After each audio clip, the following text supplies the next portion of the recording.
Here. Rich Janelli, Here. Kathy Molinaro, Here. Al Russo, Here. and I am also here. So the full committee is here. Did Great, you want me to go awesome. through the full recall? I'm sorry? You didn't want me to go through the full roll call, correct? Just the No, committee? no, just us. That's fine. So great. I thank everybody for being here. And before we start, I just want to make two announcements, I guess you'd call them. One, I'd like to congratulate and welcome John and Eddie to their first finance meeting. This will be one of many, I hope. And unfortunately, this will be my last one. And I just want to recognize Kathy, who has been on a board for maybe 16 years. Is that right, Kathy?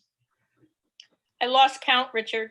Yeah, and has served with me for approximately that length of time, and equally on the finance committees. We've been able to be on the same committees for the number of years we've been on the board, and I think this will be our swan song Yep, as far as the definitely. finance one. So I appreciate your service, Kathy. It's been a pleasure to work with you, and gentlemen, from here on in, we pass the baton to you fellas and Mr. Walston, and we wish you lots of luck. Thank you, Mr. Janelli, and thank you, Kathy. We will try to make this evening's meeting a memorable one. If Please. nothing else, No. if nothing else, make it a meeting that, given the conversation about the finances in the last meeting, just it'll allow you, Kathy, I think, to leave with a level of comfort you didn't have in our last meeting. Yeah, So, I hope so, Kevin. I hope oh, so. absolutely. So let me just share this evening's agenda. And the agenda, and I just want to thank everyone again for joining us this evening. The first one is the 2021 year-end financial report.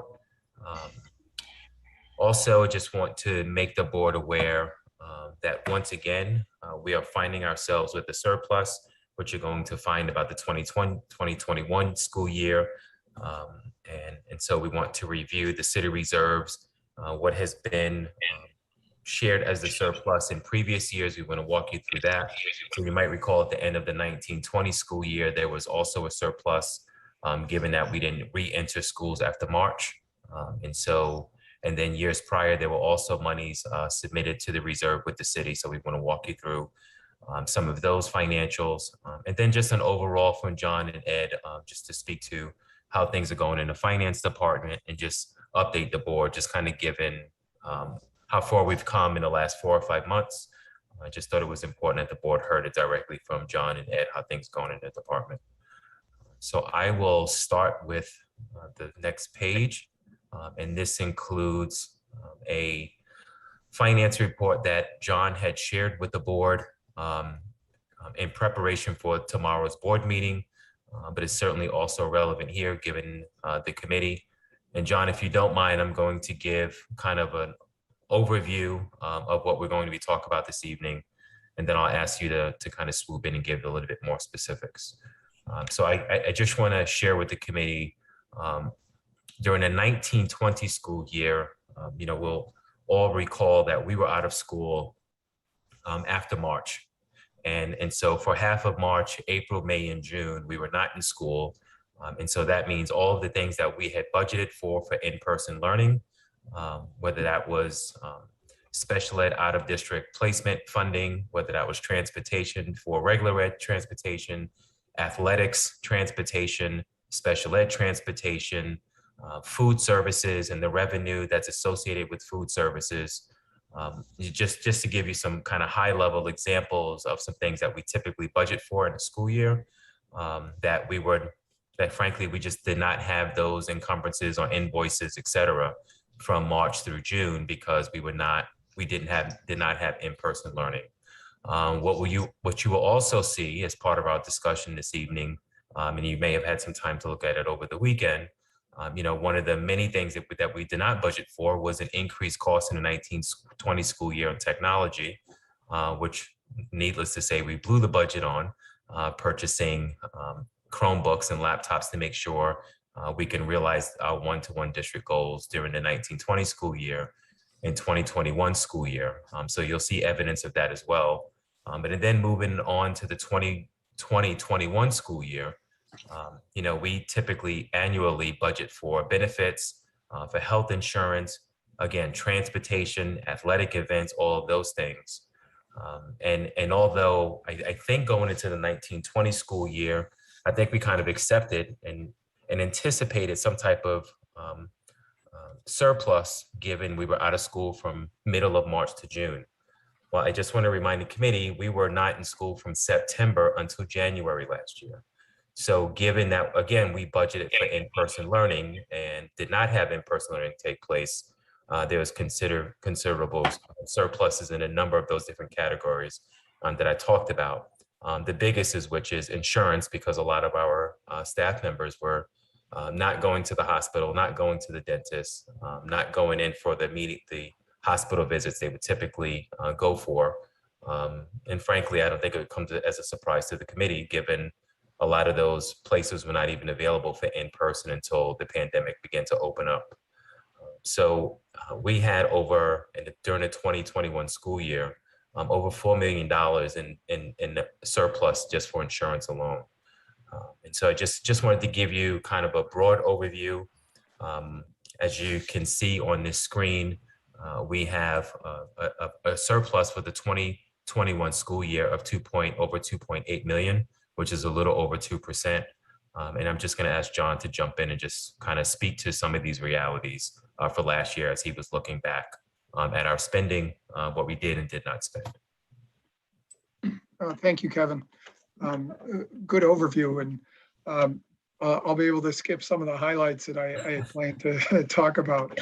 But yeah, and that's the message. When we put this budget together in late 2019 and early 2020, no one thought that the pandemic would continue into the fall of 2020.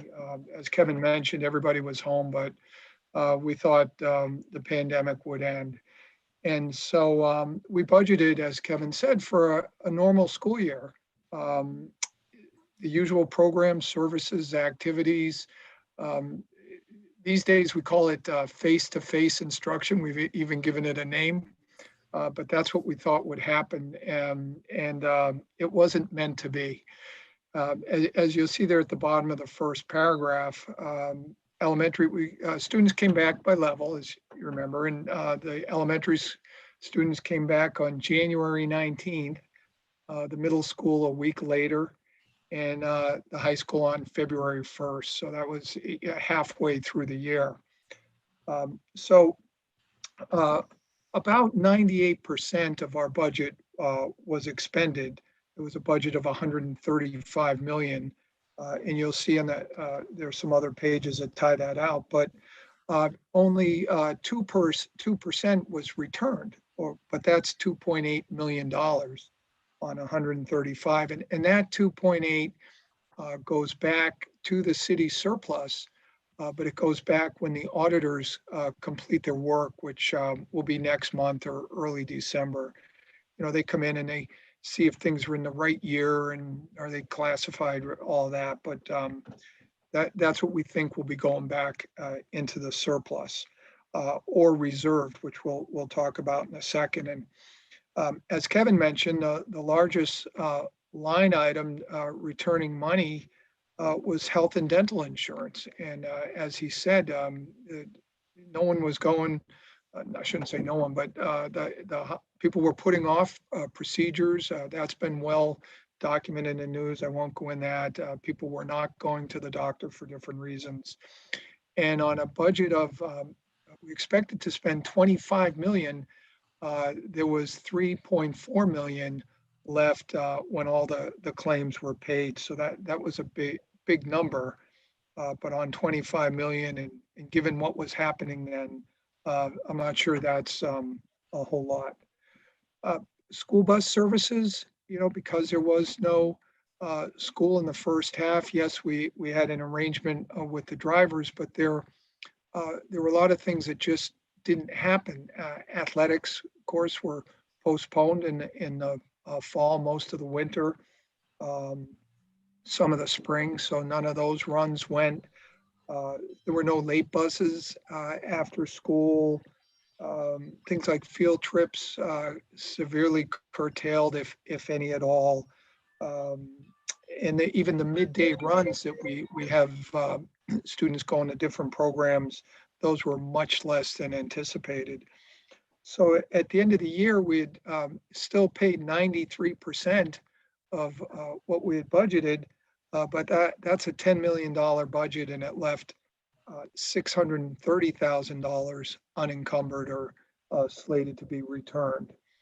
And then, although special education students, many of them came back early in November for other reasons, we didn't use as many tutors when everybody was home, and whether we call that remote learning or distance learning, there just weren't as many one-on-one tutors.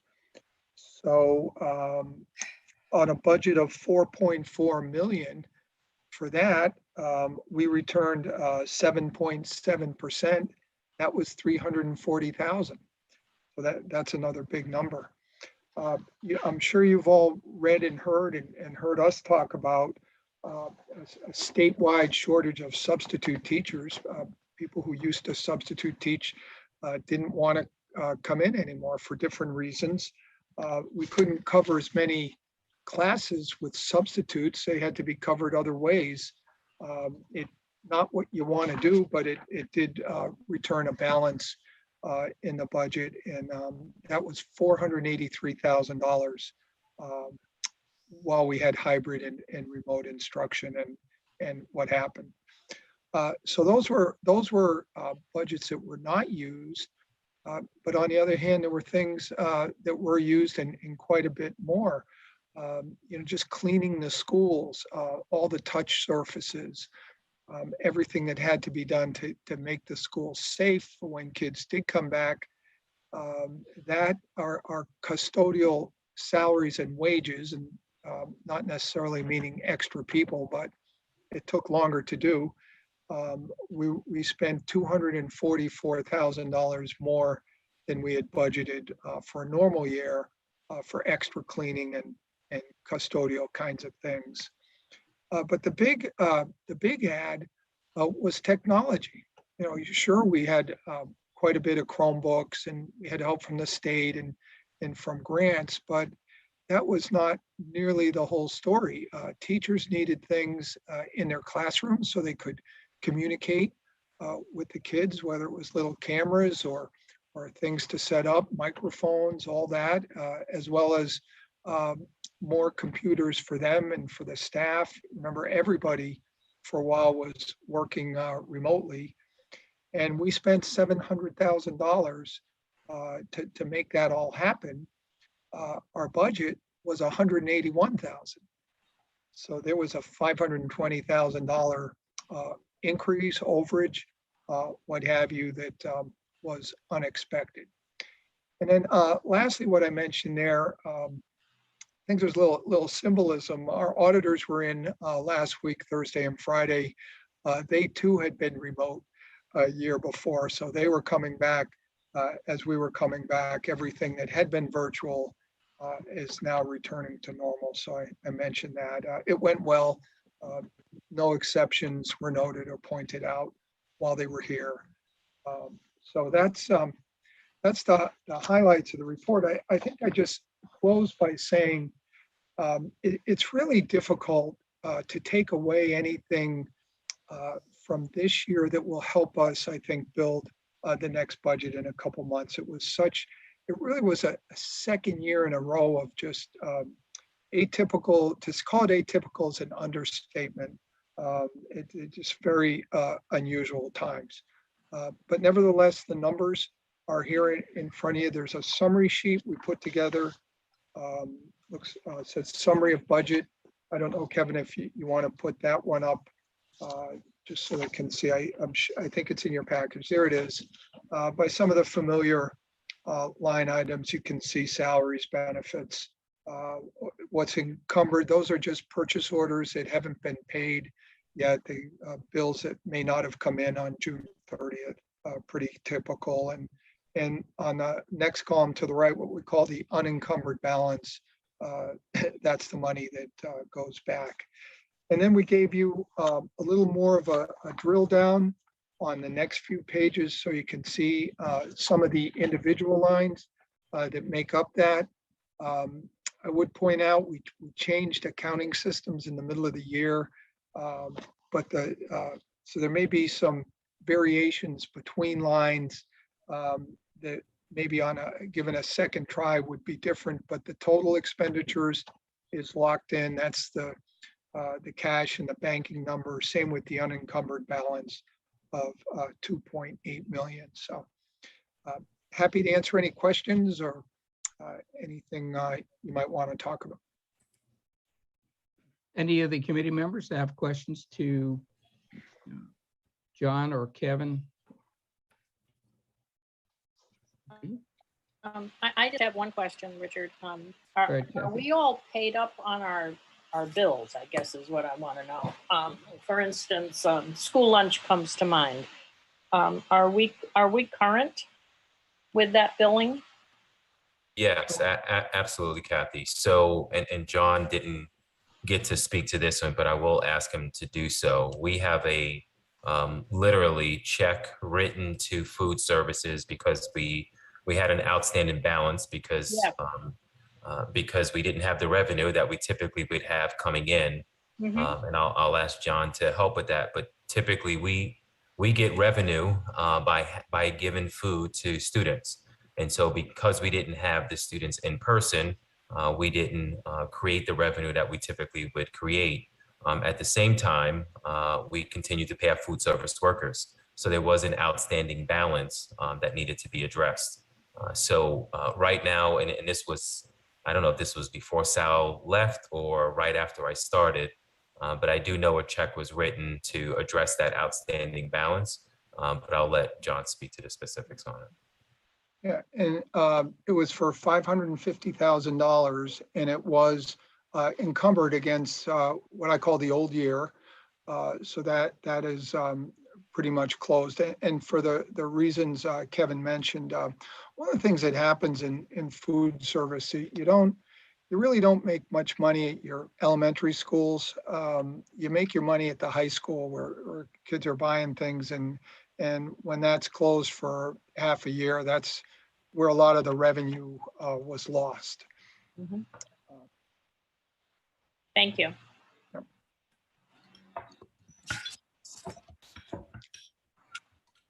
What I'd like to say is just a summary. I agree with your statement, John.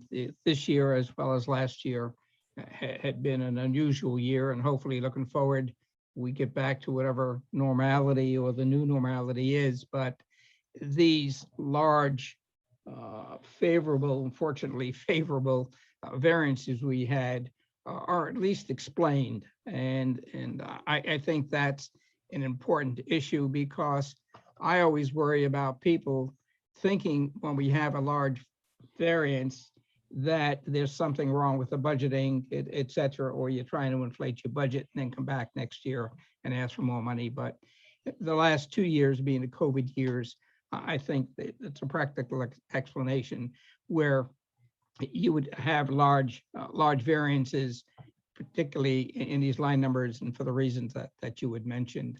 One thing I do want to ask, and I like your write-up, and I compliment you on your summary write-up. I enjoy that.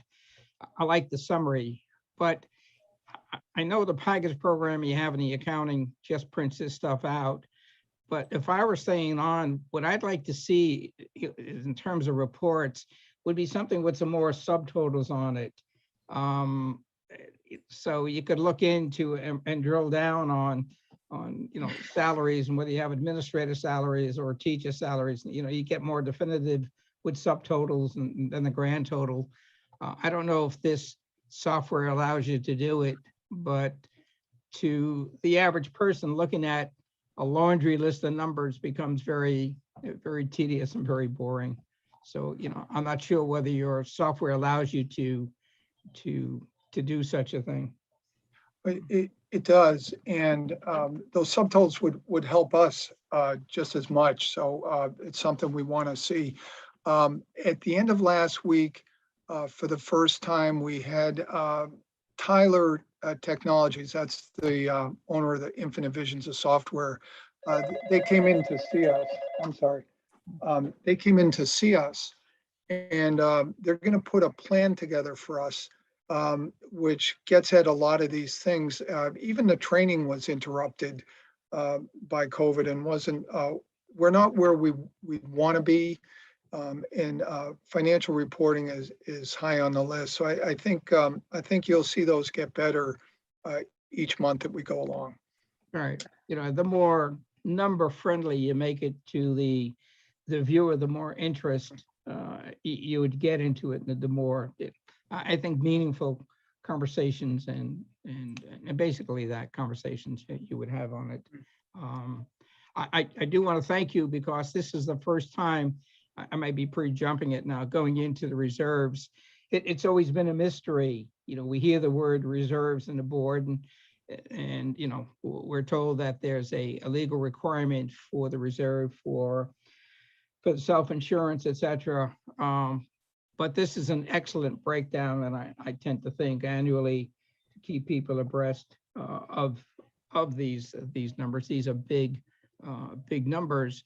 And if you want to go through, or Kevin wants to go through the rationale and the need for some of these and the totals, it would be appreciative. But I do want to say this is the first time since I've been on the board that we were able to get such a concise figure as to really what is in our reserve and what it means on the city side and what it means to the board too, in terms of the capability of using it and when we should use it.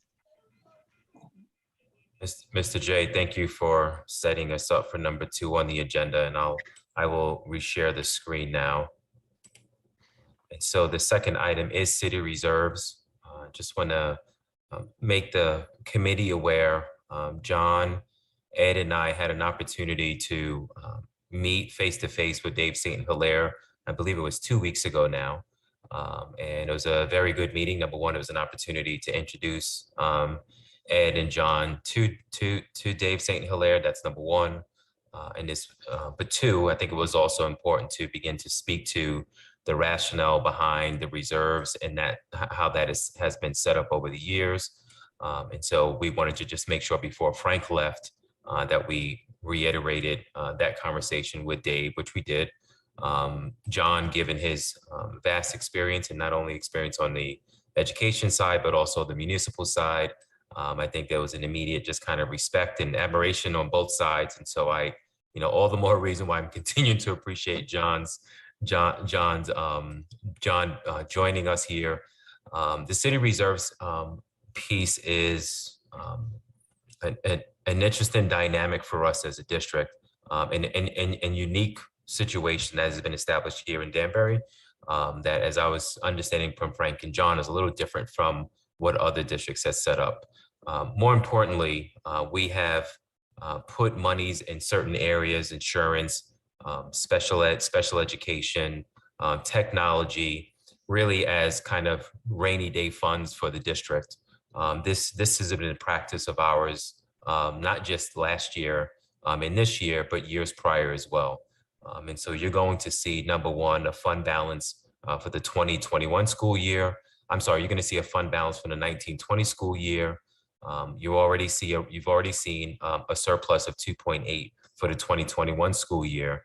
But you're also going to learn that there are additional reserves in our fund balance. And John, I've asked John, because John and I, we've been talking quite a bit about this, some of the rationale behind it. And there is a rationale behind it, and it's kind of best practice associated with it as well.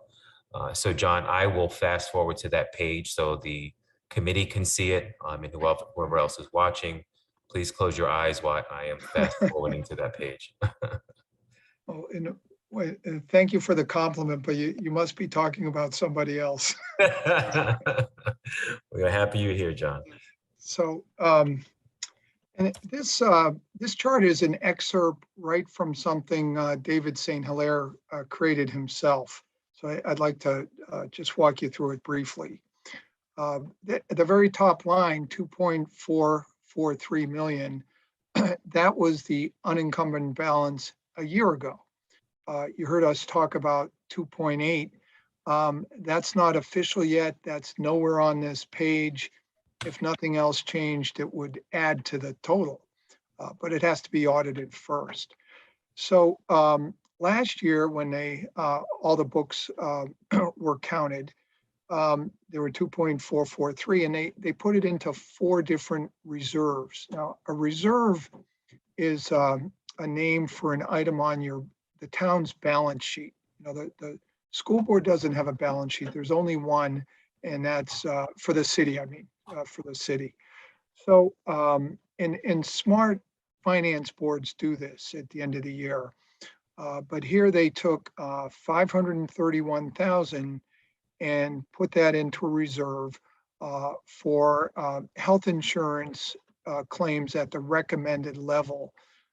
You know, we use a consultant, Gallagher, to help us decide how high we should raise the premiums for the next year. And that's based on how much money is there to pay claims. If there's a lot of money, they may recommend not raising the premiums. You know, the employees pay the premiums, part of them. Or if the reserves are getting low, then the premiums would go up. But they're experts in this, and they make recommendations. So that was one of the things that the money went to. Then probably the most interesting one and the most flexible one to you as a board is that second piece, 911,000 is a contingency fund, which they're saying is for unplanned expenditures are related to Board of Ed operations. It's that clear. There's no more definition than what's there. These again were written by David. These are his explanations. Then you heard Kevin mention the third one, $500,000 for unanticipated fluctuations in special ed placement services. Those are those out of district placements that very difficult to predict. They can come at any time of the year, long after your budget's put in place, and some of them can be quite costly. So this is a very smart move, I think, is to set some money aside from those. If you haven't, they can really be difficult to deal with. And then finally, there's another $500,000 for what they describe as technology initiatives, including software, hardware, training, infrastructure, and they leave it generally initiatives. I guess that's up to us and them to decide, but that's a pretty encouraging word for using the amount. And then, so there's your surplus from last year. And then below that is what was already there, what was added to. And you can see the first two really relate to, not really, they relate to health insurance. There's a 2.1 million for the IBNR fund. That's a separate carve out. And then there's 4.6 million that was set aside for claims, because claims, there could be things that happen April, May, June, they take a while. They might be being adjudicated, and it really takes some time before you see all of those medical expenses come in. So they're saying these were claims that were incurred during the year, but we haven't seen them yet. Let's set that aside. If you read the whole email, it said that the city had not received support for this number. They do have support now. I checked with Gallagher this afternoon. They sent me a copy of the email they had sent David, which spells out all the numbers. I'd be glad to share with the committee tomorrow by email. It's kind of technical, but there's no reason you can't see it or look at it if you want to. So those are the big reserves for health health insurance. Those two big ones there. And then there's a workers' comp reserve. You know, if there are injuries on the job, we are insured against those, or we're insured to pay most of the claims, but there can be extraordinary claims and different things that happen above what we're insured. So here they're setting some money aside, and sometimes those end up in litigation in front of the Workers' Comp Commission, and we could be ordered to pay something that our insurance company disagreed with, or we disagreed with, but becomes an order. So they've put some money on their balance sheet just in case those things happen. And organization our size, there usually are things going on. That's not anything unusual with 1,800 and some odd employees. And then finally, there's $40,000 there called a LAP reserve. You know, educators are famous for their acronyms. LAP stands for liability and property. Why they call it LAP, I don't know. But those would be the typical kind of, if they are typical, lawsuits and slip and falls and things like that that happen over the course of the year that aren't workers' comp, that aren't health insurance, but you could end up with some type of judgment against us. So when you add them all up, it's just under $10 million. Most comes from health insurance, and there should be another 2.8 million if our projections hold, that would be looked at. And what the way it the timing of setting them up is generally it's one of the last things that a finance director like David does, or city accountants, before they close the books and throw the key away. It's the reserves are set up, the auditors sign off, and then the annual report is prepared. So that's those are the reserves. And I just echo what Kevin said.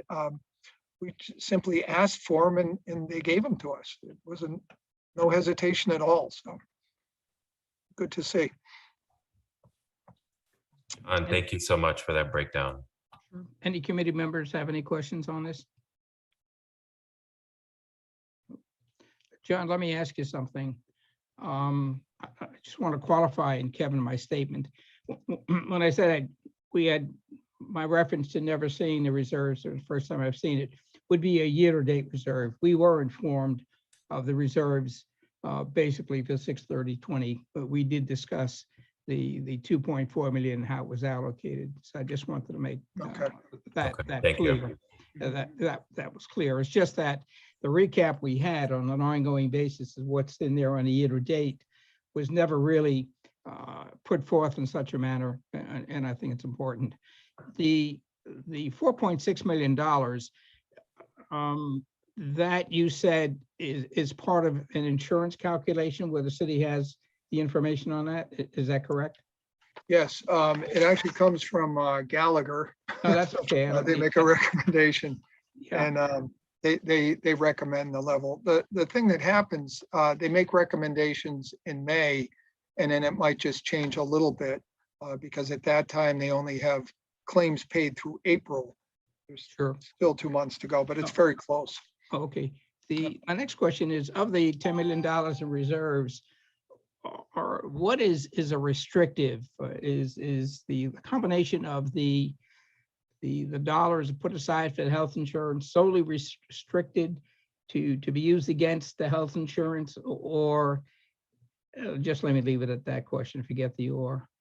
Well, I think the second and third health insurance ones, the 2.1 and the 4.6, that is recommended by our actuary to pay our expenses. So I think it's really kind of foolish to try and disagree with them on those. However, the initial health insurance one there, the 531,000, that looks to be administratively determined.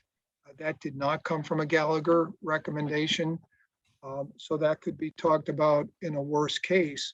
But I think that would be my last choice. The others, though, very much so. I should have pointed out the last line in that memorandum or that schedule. It just says, the Board of Ed must submit a request to the mayor or Department of Finance to use these funds with supporting documentation. I think that's pretty good. It's not overly restrictive. It leaves room for, depending on the situation and how we describe it or forecast it or that kind of thing. So that 911,000 there, that looks very much under your purview by letter. I think further, I think the special ed is something that if we felt our special education tuitions were going to be manageable, I don't think we should hesitate to ask for that to be used for a different purpose. And same with technology. You know, maybe we were to be blessed with a lot of new grants that could pay for things. But those three things are really school operating budgets.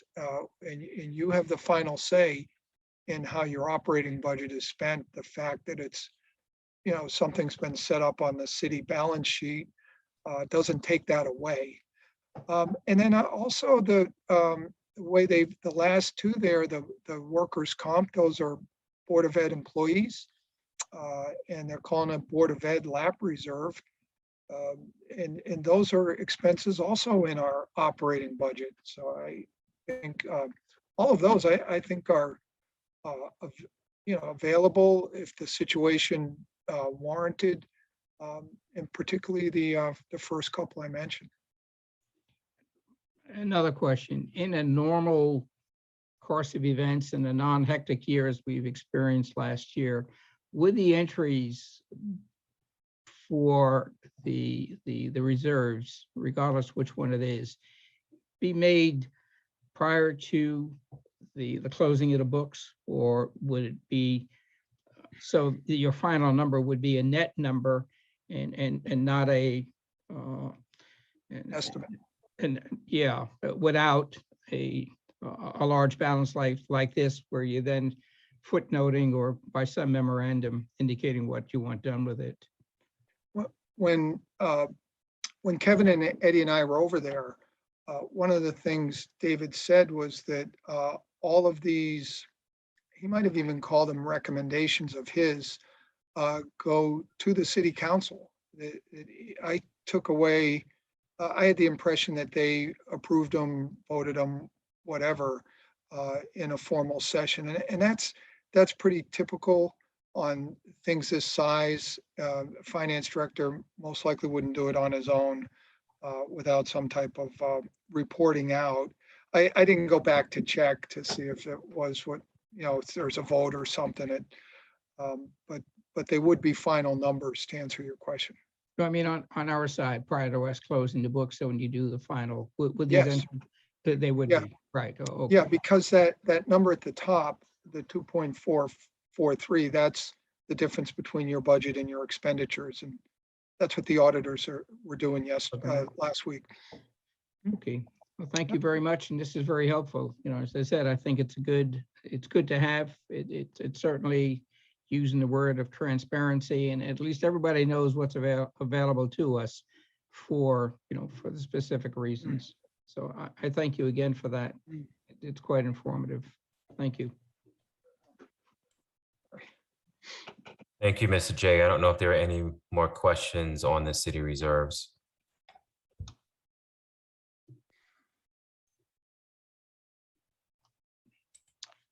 No, I don't see any. So, Mr. J, I've also asked John and Eddie, of course, to join us this evening, but just kind of speak to the first couple of weeks being here new in the district and what they have learned. I think this board has probably heard a lot more than they've ever cared to know about Tyler and Tyler implementation. Happy to report that John comes from a district where they've had to incorporate Tyler and lead the train. He led the transition in his previous district. And him and Ed have already begun to get a really good handle on the work and able to support staff needs here in the district. But I'd like for the two of them to just kind of share what this first, I don't even think it's been a full month yet, but how things have been coming on board. Ed, would you like to go first on this? Yeah. Yeah. Good evening, everyone. Thanks again, Kevin, John, and the committee. Just to touch base, and I'll be quick because this is week 4. We're beginning week 4, and it's been very. I have to admit, I appreciate everything. I appreciate the process. Working with John and Kevin and Frank in the city. We have, I personally have learned a lot, and the 15 days of work, business days, or 16, including today. But we've gone through, as John mentioned, the audit report the auditors were here last week. Frank uploaded a lot of documents. He trained me on it. We uploaded a few more the beginning of last week, right before he left. So there hasn't been anything, fingers crossed, we are receiving more information as of today, and we're providing that information with the team. The team is, we're going through the contracts, the lease agreements, something we're looking at right now to see how we can better utilize the funding for the district and see what other options we may have. As John did mention, Tyler did come in, he was like a project manager to create a training / plan for us, a session plan. And then beginning tomorrow, we'll have someone from Phoenix, because as you know, we went from one system to the end to another system right in the middle. So we need, there's certain reports we need on both sides. So we have someone from Phoenix coming to kind of give us the, how we can pull those report into Tyler and get everything together. And then one big thing that I'm currently focusing on is our grants, as you guys are well aware, not just ESSER grants, but there's a lot of other grants, Alliance, Title 1, 2, 3. We have 21st century. There's a lot. And so we're making sure we get to utilize as much of that as possible. As you all are aware, there are guidelines to them, so we can't just plug them in anywhere. And that is it for my little updates and what I have learned. And I'm enjoying it very much, I have to admit. So thank you. Welcome aboard, Ed. Thank you. Thanks. I might just add to what Ed said. A couple things, a preview of coming attractions. At our next board meeting, the second one of the month, we're going to be back up on the monthly schedule of reporting to you, meaning we'll have a financial report through September 30th. And then each month we'll be reporting on that. And just as important, we're going to begin to report more comprehensively on the grants and the spending on the grants. I wanted to have that done tonight. Unfortunately, with all that has been going on, it was just hard to get to, but it'll be almost the same kind of report. We'll show the grants with subtotals by grant, what's been spent, what's left, that kind of thing. We just didn't have that information in the system to give to you, but it's on the way. Great. Thank you, John. Thank you, Ed. If I can, Kevin, and John and Eduardo, I'd like just to make a suggestion or recommendations to you for things in the future you can consider. One of them I think is very important, is to have a schedule of the financial reports as to when you plan to have them. But we all know we get the financial reports, and they basically include the operations and the grants. On the reporting, sometimes it's helpful if you have a summary, like if you look at the prior reports on the top, which just show a month, year to date, the budget amount, total expenditure, and the balance, so you have a feel for what's left, and you can basically determine in total how things are going. The other thing to me, I always found was very important and iffy. We have what's called enterprise funds, and some we know, some we don't. When in the course of your learning curve, you come across all of them. Again, it would be good to make a list and report on those funds periodically. The one that we would normally get a report on maybe once a year would be the building and rental fund. I know in the last couple of years, it's been inactive because of COVID. But I think if we have a schedule of reports, it would eliminate the emails back and forth that would, say, when is this and things like that. My last thought would be, from the public's point of view, always thinks that the board is coming to them asking for money. And yes, we need money because the expenses are there and costs go up, one year over the other. But they don't realize what the board does in savings. And I think that's very important. It might be good that there'd be some sort of a list that you and Kevin come up with as potential savings that you could look at. And again, I know you're just on board, but in the course of the next 10 years, it's sort of a check-off list as to things to get to, because I think the public has to be aware of the savings that we incur during the course of the year that we don't really expand upon or tell. They just look at the net number as to what the overall money is that we need. And they don't necessarily know what we do to maneuver and save some funds. So it's a matter of continuing to looking for efficiency and savings. It's a matter of boasting and saying, hey, we're not here, we're basically here to spend your money wisely, put it that way. I tend to think that's it. I'm sorry I'm not going to be with you guys. It'll probably make your meetings in the future a lot shorter because I seem to do all the talking. But I do want to wish you all, and that goes to Kevin too, good luck.